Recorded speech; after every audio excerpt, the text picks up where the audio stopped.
नमस्कार, आप देख रहे हैं न्यूज़ वन इंडिया। मैं हूं आपके साथ पूजा यादव। उत्तराखंड के नए मुख्यमंत्री का आज ऐलान आखिरकार हो ही जाएगा।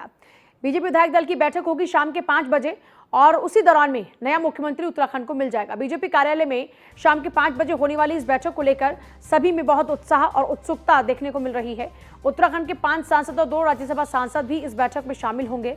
दोनों ही पर्यवेक्षक राजनाथ सिंह और मीनाक्षी लेखी दोपहर के 3 बजे दून पहुंच जाएंगे। 23 मार्च को परेड ग्राउंड में नए मुख्यमंत्री का शपथ ग्रहण समारोह होगा।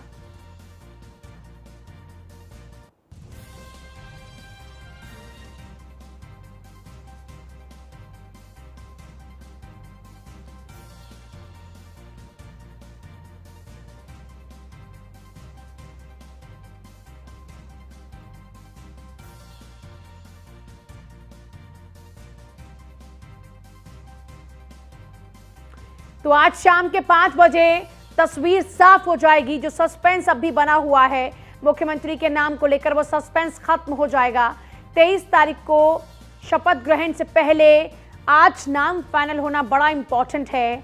विधायकों का शपथ ग्रहण हो चुका है और उसके बाद अब 3 बजे राजनाथ सिंह और मीनाक्षी लेखी पहुंच रहे हैं। आलाकमान का जो भी फैसला है वो आज यहां पहुंच जाएगा और शाम के 5 बजे बैठक के बाद नाम तय हो जाएगा। सुदीप जैन लगातार बने मेरे साथ, मेरे सहयोगी, और देखिए सुदीप लगातार आपको हर अपडेट भी दे रहे हैं। सुदीप, विधायक दल की बैठक शुरू होने में अब से बस कुछ ही देर का वक्त और बच रहा है। अब जबकि हम देख रहे हैं कि बैठक का वक्त बहुत करीब आ रहा है, तो ऐसे में जाहिर सी बात है कि उत्सुकता और तेजी के साथ बढ़ रही होगी नेताओं के अंदर। जी बिल्कुल ठीक कहा आपने। अभी थोड़ी देर पहले विधानसभा की शपथ का कार्यक्रम संपन्न हो गया है। विधायक यहां से अपने आवास को, ट्रांजिट हॉस्टल को और पार्टी दफ्तर को रवाना हो रहे हैं। 3 बजे जो प्रस्तावित समय है उसमें राजनाथ सिंह और केंद्रीय राज्य मंत्री मीनाक्षी लेखी जी एयरपोर्ट आ जाएंगे और यहाँ से उस सड़क मार्ग से देहरादून आएंगे। ये सीधे पैसिफिक होटल जाएंगे और यहाँ से भारतीय जनता पार्टी दफ्तर आएंगे। 5 बजे से बैठक प्रस्तावित है और माना यह जा रहा है कि 5:15 या 5:30 बजे तक नाम का ऐलान हो जाएगा कि उत्तराखंड में अब सरकार की कमान भारतीय जनता पार्टी में किसे मिलने जा रही है। आपके पास वापस लौटते हैं। इस बीच देखिए, उत्तराखंड के राज्यपाल गुरमीत सिंह ने बंशीधर भगत को देहरादून राजभवन में प्रोटेम स्पीकर की शपथ दिलाई और साथ ही साथ पुष्कर सिंह धामी ने क्या कुछ कहा, एक बार पहले वो सुनिए, फिर आगे खबर आपको बताते हैं। लोग अपने अपने क्षेत्रों में, उत्तराखंड की जनता ने जिन अपेक्षाओं को और आकांक्षाओं के साथ सबको चुना है, सभी लोग अपने क्षेत्रों में अच्छा काम करें। एक सवाल आपको कम समय मिला, अब जब समय मिलता है, आपको समय मिलेगा, तो ऐसे कौन कौन सी महत्वपूर्ण काम है जो अभी करने बाकी हैं उत्तराखंड? चलिए अभी बैठक होने दीजिए। देखिए, बैठक होने दीजिए, हर किसी की जुबान से आप लगभग एक यही बात सुनेंगे कि बैठक होने दीजिए। अब से बस कुछ ही देर का तो वक्त और है, 2-3 घंटे की बात और है। रुक जाइए, आपके सामने भी तस्वीर साफ हो जाएगी। मेरे सहयोगी सुदीप ने भी जितने भी नवनिर्वाचित विधायक हैं बीजेपी के, उनसे बातचीत की कोशिश की, सब ने कुछ भी कहने से इनकार कर दिया।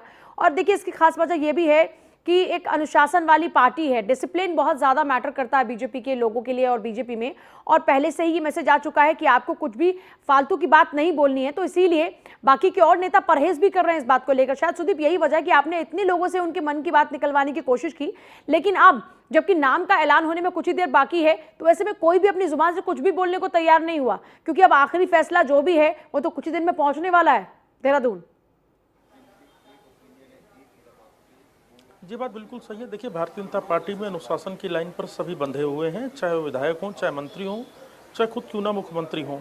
और आज के दिन विशेष तौर पर जो भी उत्तराखंड में घटित हो रहा है, जो भी घटनाक्रम चल रहा है, उस पर आला कमान की नज़र है, टीवी चैनल्स के माध्यम से, सोशल मीडिया के माध्यम से। तो ऐसे में कोई भी रिस्क लेने को तैयार नहीं है। हालांकि पूर्व में हमने देखा कि भारतीय जनता पार्टी के 6 विधायक, इसमें निर्दलीय विधायक उमेश कुमार भी हैं, जो साफ कह चुके हैं कि वो खानपुर विधानसभा जहां से वो जीते हैं, वो अपनी सीट छोड़ने को तैयार हैं यदि पुष्कर सिंह धामी के लिए सीट छोड़नी पड़ती है। धामी के पक्ष में काफ़ी चीज़ें बेहतर दिख रही हैं। जिस तरह मणिपुर में मुख्यमंत्री रिपीट हुए, गोवा में भी रिपीट होने के आसार हैं, इसी प्रकार से जानकार यही कयास लगा रहे हैं कि उत्तराखंड में भी मुख्यमंत्री रिपीट हो सकते हैं। हालांकि ये भी कयास हैं, आला कमान की मोहर ही सब कुछ तय करेगी। अच्छा सुदीप, एक और खास बात ये है कि हम लगातार लोगों से तो बात कर ही रहे हैं, लेकिन इस बीच कल से हम पुष्कर सिंह धामी के चेहरे को देख रहे हैं। उनके चेहरे का स्पार्क मिसिंग है। आमतौर पर जब भी वो बात करते हैं उनके चेहरे पर एक स्पार्क हमेशा रहता है, एक मुस्कुराहट वो रहती है, लेकिन वो अब थोड़ा सा फीका पड़ रहा है। हालांकि अब कुछ ही देर बाद तस्वीर साफ होगी, लेकिन ये तो माना जा रहा है कि उनके चेहरे का स्पार्क तो मिसिंग है। जी देखिए, अब शायद ऐसा नहीं है। सुबह जब वो राजभवन जा रहे थे, खुश थे, उनकी बॉडी लैंग्वेज चेंज थी जब प्रोटेम स्पीकर की शपथ हो रही थी, और आज भी बहुत तेज़ी से विधानसभा से निकले। और यूं तो कल रात उन्होंने मीडिया से बात नहीं की, लेकिन आज बात की है और कहा है कि थोड़ा वक्त दीजिए, सब कुछ साफ हो जाएगा। तो कल की तुलना में और आज की तुलना में बॉडी लैंग्वेज में और चेहरे के स्पार्क में फ़र्क है, तेज़ी दिख रही है। आज वो स्पार्क नहीं, ये कहना जल्दबाजी नहीं होगा। मतलब वही चीज़ है। अच्छा, इसके अलावा अब जो नाम जिनका जिक्र हो रहा है, अजय भट्ट का नाम भी है, अनिल बलूनी का नाम भी है, सतपाल महाराज का नाम भी इसमें बना हुआ है, रमेश पोखरियाल निशंक का नाम भी इसमें बना हुआ है। इन लोगों से आपकी अभी तो कोई बातचीत हुई हो या फिर किसी भी तरीके की बातचीत से कोई कैलकुलेशन आपका अपना, क्योंकि इतना लंबा तजुर्बा आपका भी पत्रकारिता में है, उत्तराखंड के लोगों से आप मिलते रहे हैं, तो सुदीप कुछ आपका अपना आकलन? ये देखिए, मौजूदा परिस्थितियां ये बताती हैं कि फिलहाल धामी वर्सेस ऑल हैं, यानी या तो धामी या अन्य में कोई। अन्य में डॉक्टर रमेश पोखरियाल निशंक का एक अहम नाम है, और ठाकुर ब्राह्मण का जो कैलकुलेशन चल रहा है उसमें एक चर्चा अजय भट्ट के भी नाम की है, जो इस वक्त केंद्रीय रक्षा राज्य मंत्री हैं, प्रदेश अध्यक्ष रह चुके हैं, रानीखेत से विधायक रह चुके हैं, पार्टी में एक बड़ा अनुभव है, पार्टी कैडर के ही हैं। इसी प्रकार से विधायकों में धन सिंह रावत और गणेश जोशी का भी नाम लिया जाता है।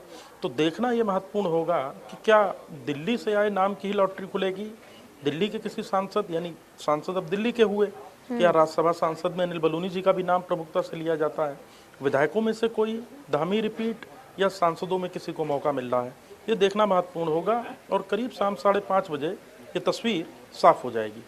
अच्छा, एक और चीज़ है सुदीप, अगर बीजेपी के काम करने के पैटर्न को देखते हैं तो जहाँ पर भी जब उनके मुख्यमंत्री के ऊपर सवाल उठने शुरू हुए तो वहाँ पर बहुत हद तक बीजेपी ने कड़ा स्टैंड लिया और उन्हीं के साथ में डटी रही और एक स्ट्रॉन्ग मैसेज कन्वे किया कि जो भी हैं सो यही हैं। लेकिन उत्तराखंड की पॉलिटिक्स शायद अलग है और इस कारण से उत्तराखंड के लिए अलग स्ट्रैटेजी बीजेपी की है। यही वजह रही कि पिछले 5 साल के कार्यकाल में 3 मुख्यमंत्री मिले और जो आखिर में मुख्यमंत्री रहे उनके नाम पर चुनाव भी लड़ा। हालांकि वो अपना चुनाव हार गए, वरना उससे पहले लगभग यही तय था और बार बार यही कहा जा रहा था कि अगले मुख्यमंत्री पुष्कर सिंह धामी ही होंगे, और अगर वो हारते नहीं तो उनके नाम पर कोई संशय होता ही नहीं। लेकिन यहाँ पर अलग स्ट्रैटेजी की कोई खास वजह है क्या? देखिए, 2 बातें समझने की आवश्यकता है। उत्तराखंड में 4.25 साल का कार्यकाल देख चुके त्रिवेंद्र सिंह रावत इसलिए हटाए गए कि पार्टी के कार्यकर्ता विधायक संतुष्ट नहीं थे कि सीएम आवास में एंट्री नहीं है, उनकी सुनवाई नहीं हो रही है। फिर रातों रात जब वो हटे तो तीरथ सिंह रावत सांसद पौड़ी को मौका मिला। उनकी बयानबाजियां कहीं ना कहीं भारी पड़ी। पार्टी को मैसेज गया कि अगर इन्हीं के नेतृत्व में चुनाव हुआ तो पार्टी 10-12 सीटों पर सिमट सकती है। उसी समय पुष्कर सिंह धामी को मुख्यमंत्री का ताज मिला और उन्होंने बहुत तेजी से काम भी किया, ये बात सही है। 47 सीटें जरूर आई भारतीय जनता पार्टी की, प्रधानमंत्री मोदी मैजिक है। उत्तर प्रदेश के मुख्यमंत्री योगी आदित्यनाथ 2 सीटों पर गए, हारी हुई सीटें वो जिता लाए, उसमें टिहरी और कोटद्वार है। अब धामी के पक्ष में सिंपैथी इसलिए भी बन रही है कि उन्हें समय कम मिला, वो अपनी विधानसभा को समय कम दे पाए, इसीलिए शायद वो हार गए चुनाव में। शायद खटीमा का कैलकुलेशन वो नहीं समझ पाए, इसीलिए उनकी रिपीटेशन की चर्चाएं हैं। जहाँ तक आपने उत्तराखंड की बात की, देखिए उत्तराखंड को भारतीय जनता पार्टी बहुत महत्वपूर्ण तरीके से लेती है, क्योंकि बाबा केदार में पीएम का विश्वास है। 4 धाम हाईवे प्रोजेक्ट गढ़वाल से लेकर कुमाऊं के मुनस्यारी धारचूला तक जा रहा है और बाबा केदारनाथ के उपासक तो हैं ही पीएम मोदी। पार्टी की जो हिंदुत्व, राष्ट्रीयता, एकता, अखंडता की लाइन है, उस पर भी उत्तराखंड ऐसा राज्य है जिसे किसी भी कीमत पर भाजपा नहीं छोड़ना चाहती। हमने चुनाव में देखा केंद्रीय मंत्री प्रहलाद जोशी करीब 3 माह तक देहरादून में रहे। वो सिर्फ संसद में जरूरी कार्रवाइयों में जाते थे, क्योंकि संसद में कार्य मंत्री भी थे, वो संसदीय कार्य मंत्री। और समय समय पर संगठन के बड़े नेता शिव प्रकाश जी का आना, केंद्रीय मंत्रियों का आना, प्रधानमंत्री की 4-4 सभाएं, योगी का आना, केंद्रीय मंत्रियों का आना, डिजिटली प्रचार प्रसार पे काम करना, वर्चुअल लोगों से जुड़ना, डोर टू डोर मीटिंग करना। एक ही विधानसभा में अमित शाह भी आए, जेपी नड्डा भी आए। तो ये बताता है कि उत्तराखंड भाजपा को जो चुनाव में विजय मिली, इसमें केंद्र का बहुत बड़ा रोल है और केंद्र ने इसे बहुत जिम्मेदारी से भी लिया। अच्छा, एक और ख़ास बात यहाँ पर जो आपसे जानना चाह रहे हैं वो ये कि उत्तराखंड में बहुत सारे ऐसे विधायक हैं, जैसा 7 का जिक्र तो आपने किया, जिनमें से एक निर्दलीय विधायक हैं जो अपनी सीट तक छोड़ने को तैयार हो गए और 47 का आंकड़ा बीजेपी के पास में है। ऐसे कौन से वो बड़े चेहरे हैं जिनकी तरफ से इस बात को लेकर अपोज किया गया कि अगर पुष्कर सिंह धामी को चुना जाता है फिर से तो एक गलत मैसेज का प्रवाह होगा और जो हारे हुए हैं उनको मौका नहीं देना चाहिए मुख्यमंत्री पद के लिए? क्या उन चेहरों का जिक्र हो पा रहा है? क्योंकि पुष्कर सिंह धामी तो लगातार अपने काम पर लगे हुए थे, तमाम बड़े नेताओं से मुलाकात का दौर उनका शुरू हो चुका था, लेकिन उनकी इतनी मेहनत का फल इस बार शायद ही उनको मिले।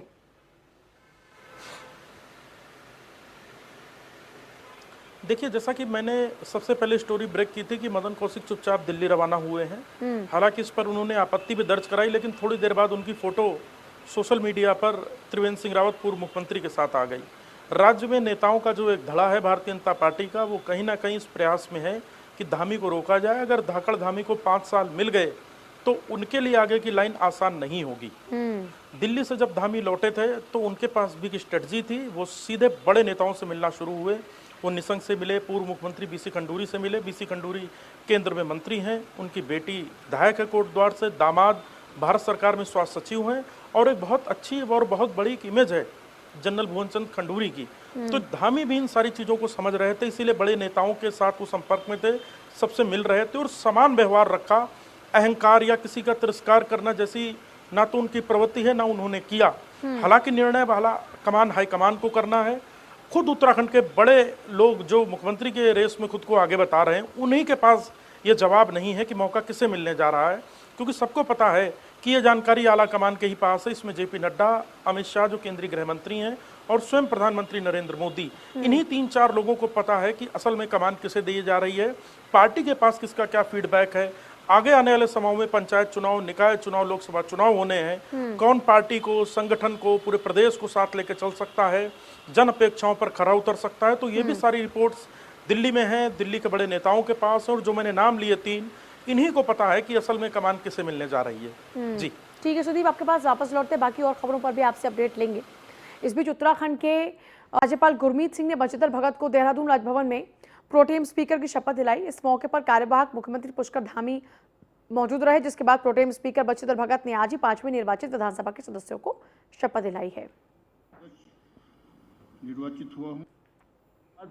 महामहिम राज्यपाल जी ने मुझे प्रोटेम स्पीकर की शपथ दिलाई है। ये प्रोटेम स्पीकर का पद तब तक के लिए होता है जब तक विधानसभा का नया अध्यक्ष न चुना जाए। हमने शपथ लिया है, माननीय महामहिम राज्यपाल जी ने शपथ दिलाई है।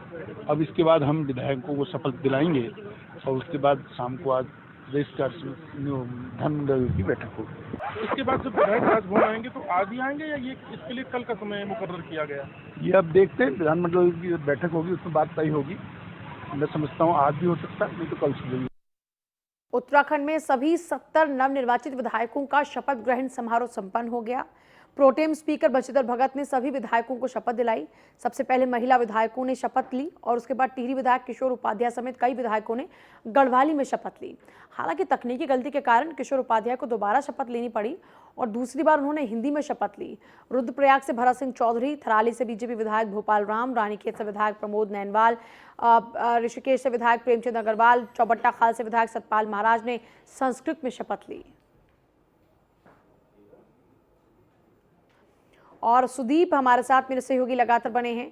सुदीप, क्योंकि पहले से प्रस्तावित था कि आज शपथ ग्रहण रहेगा नवनिर्वाचित विधायकों का, प्रोटेम स्पीकर ने सभी को शपथ दिलाई, और क्या कुछ खास रहा आज के इस शपथ ग्रहण समारोह के दौरान?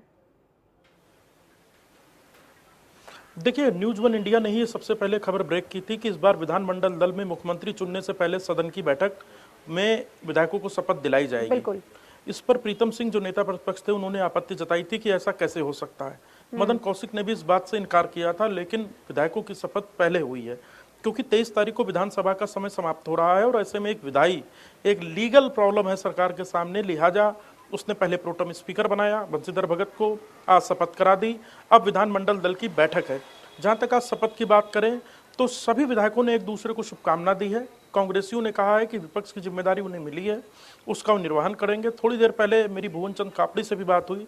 कापड़ी ही वो व्यक्ति हैं जिन्होंने पुष्कर सिंह धामी को चुनाव हराया है खटीमा की विधानसभा संख्या 70 से वो जीत कर आए हैं। उनका कहना है कि 70वीं विधानसभा का जो नंबर है उसे मैं नंबर 1 पर लाऊंगा।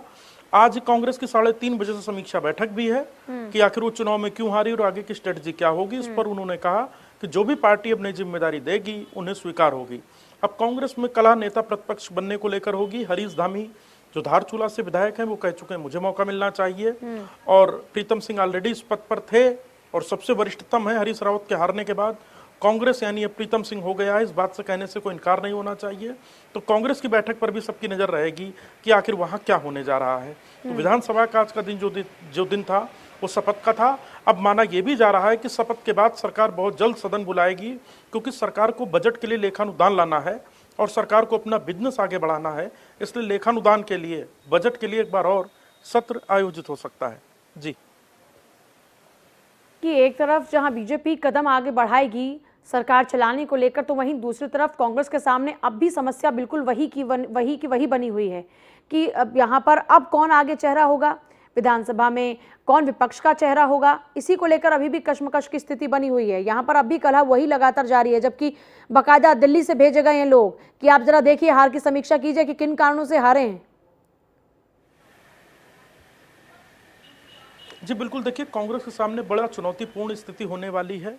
वो जिस बुरी तरीके से हारी है, इस्तीफों का दौर शुरू हुआ, अध्यक्ष ने इस्तीफा दे दिया, प्रदेश अध्यक्ष कौन होगा, नेता प्रतिपक्ष कौन होगा, प्रीतम सिंह जीत के आए हैं, क्या सदन की जिम्मेदारी वो संभालेंगे, या हरीश रावत खेमे के करीबी हरीश धामी को मौका मिल सकता है, या सीएम को हराने वाले भुवन कापड़ी जो कि अच्छे वक्ता भी हैं, पार्टी उन्हें मौका देगी।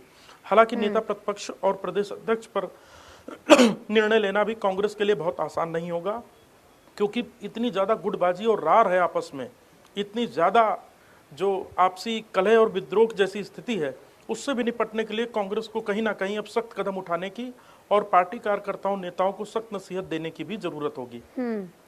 सुदीप, बहुत शुक्रिया आपका फिलहाल पूरी जानकारी के लिए। सुदीप लगातार मेरे सहयोगी बने हुए हैं। इस बीच आपको बता दें कि आज प्रोटेम स्पीकर ने सभी विधायकों को शपथ दिलाई, जो नवनिर्वाचित विधायक हैं 70। इसके अलावा सुदीप ने बातचीत की है सभी नवनिर्वाचित विधायकों से। जरा सुनिए सभी लोगों ने किस तरीके से अपनी बात रखी। लड़ाई कठिन थी और हराया जनता ने है, क्योंकि वोट तो जनता ने दिया है, तो जनमत है ये, और जनता कब किसको हराएगी कब किसको जिताएगी ये जनता ही तय करती है। क्योंकि हमारे देश में बहुत बड़े बड़े ऐसे धुरंधर नेता, बड़े बड़े नाम जिनकी कल्पना भी नहीं कर सकते थे, वो भी हारे। तौर पर विधिवत रूप से जाके काम प्रारंभ करेंगे। सभी विधायकों को मेरी ओर से बधाई, शुभकामनाएं। आज 5 बजे विधानमंडल दल की बैठक है, जिसमें हम नेता का चयन करेंगे। आज सदस्य विधानसभा के रूप में आज शपथ ली गई है। मैं इसके लिए भगवान का और उत्तराखंड की देवतुल्य जनता का मैं धन्यवाद देता हूँ, और यह विश्वास दिलाता हूँ कि जिस उम्मीद से जनता ने हमको लगातार चुना है, कोई सा भी दायित्व मिले उसको बहुत ईमानदारी से निभाते हुए इसे प्रदेश की सेवा करनी है। लड़ाई कठिन थी और हराया जनता ने है, क्योंकि वोट तो जनता ने दिया है। तो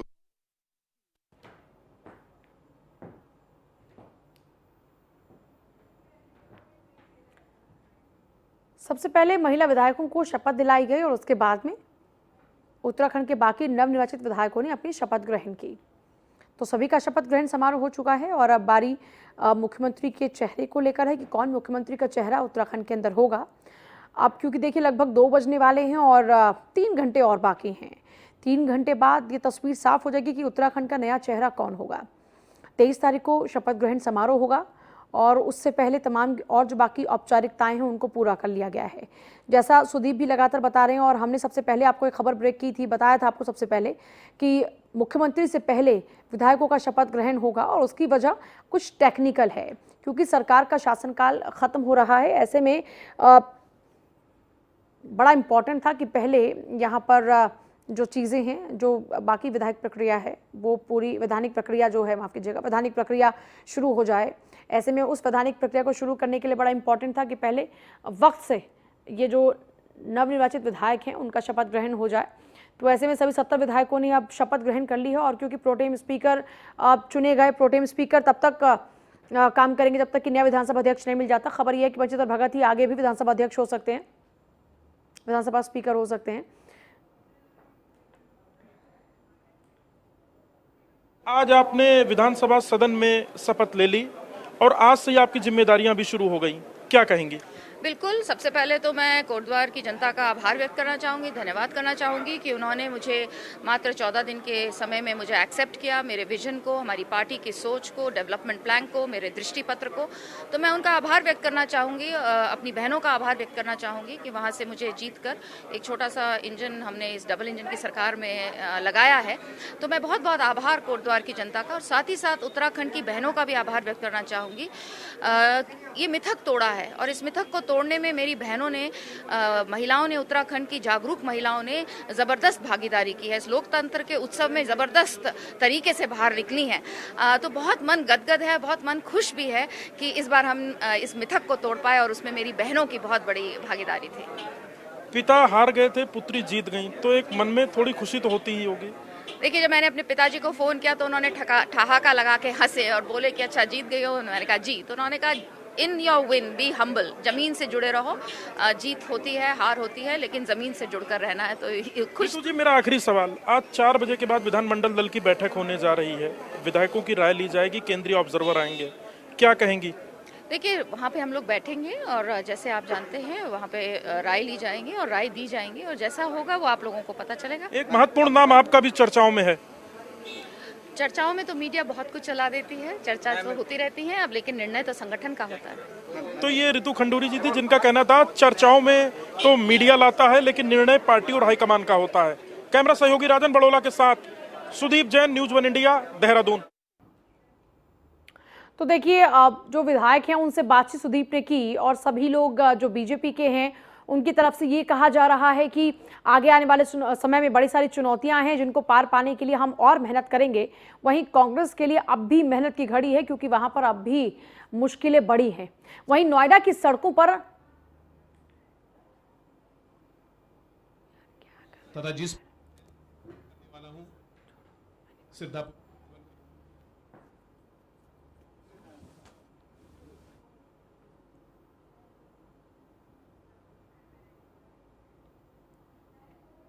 और वहीं नोएडा की सड़कों पर आधी रात को दौड़ते हुए वायरल हुए अल्मोड़ा के प्रदीप मेहरा रातों रात चर्चित हो गए। उन्हें सैन्य अफसरों के फोन भी आ रहे हैं।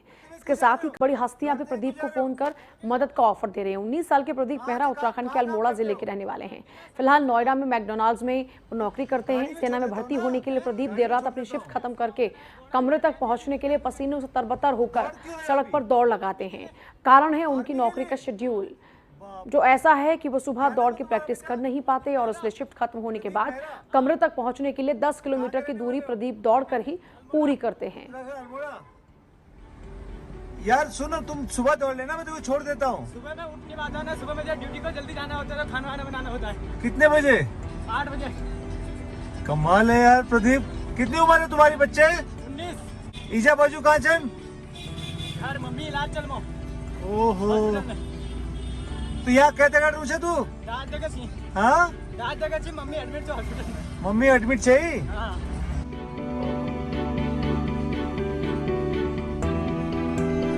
ये तो वायरल है जान, ये वायरल हो जाएगी। वायरल हो जाएंगे? हाँ। कौन पहचान रहा है मेरे को? अगर वायरल होगी तो? कोई बात नहीं, होने दो, गलत काम भावना कर रहा हूँ। हाँ। तो कितना किलोमीटर दौड़ लेता है? 10 किलोमीटर है, 16 से बरोला। बाप रे। और खाना कब खाएगा? खाना बनाऊंगा घर जाके। और घर जाके बनाएगा? हाँ। चले मेरे घर चल, मैं खाना तो हम लोग खाते हैं ना। भूखा रह जाएगा ना फिर? है? बड़ा भाई भूखा रह जाएगा ना। तो बड़ा भाई नहीं बनाएगा तो बड़ा भाई घर में, तो बड़ा भाई बना लेगा। वो ड्यूटी गया, उसकी नाइट ड्यूटी है। अरे बाप रे यार प्रदीप, तू कमाल है लड़का।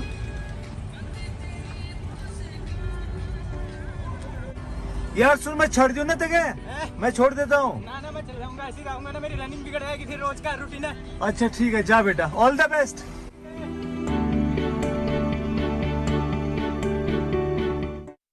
गांव में से बहुत लोगों का, बहुत दोस्तों का फोन आ रहा है, भाई तूने तो आग लगा दी, ये कर दी, वो कर दी। अच्छा। आर्मी से भी कई लोगों ने फोन किया, तो सब लोग तुमसे बात करना चाहते हैं। तो मैं उनको, मेरे पास भी आया बहुत लोगों का फोन। तो ऐसे लोगों का नंबर मैं दूं क्या उनका? किसका नंबर? तुम्हारा नंबर दूं? हाँ दे दो। ठीक है। तो क्या कहना चाहते हो देश के लोगों को? कहना चाहता हूँ, मेहनत के आगे तो दुनिया झुकती है बस। पौड़ी के कलजी खाल ब्लॉक की मनियारसियों पट्टी से 65 वर्षीय बुजुर्ग का संदिग्ध परिस्थितियों में शव मिलने से दहशत फैल गई। ग्रामीणों का कहना है कि गुलदार ने बुजुर्ग को अपना शिकार बनाया है और वहीं पुलिस का यह कहना है कि अज्ञात कारणों से ये मौत हुई है। जांच के लिए राजस्व पुलिस ने वन विभाग के साथ मिलकर शव को पोस्टमार्टम के लिए भेज दिया है।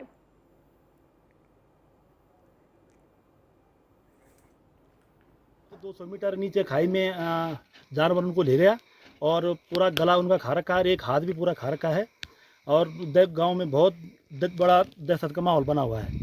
तो हम सुबह कल डीएम साहब से मिलेंगे और इसमें आगे जो भी कार्रवाई होगी वो हम लोग करेंगे। हाँ, उनका नाम श्री गोविंद लाल सनौप स्वर्गीय श्री त्रिलोदास और उनकी उम्र है लगभग 65 साल। और फिलहाल आपसे ले रहे हैं इजाजत। आगे भी खबरों का सिलसिला लगातार जारी बने रही हमारे साथ। नमस्कार।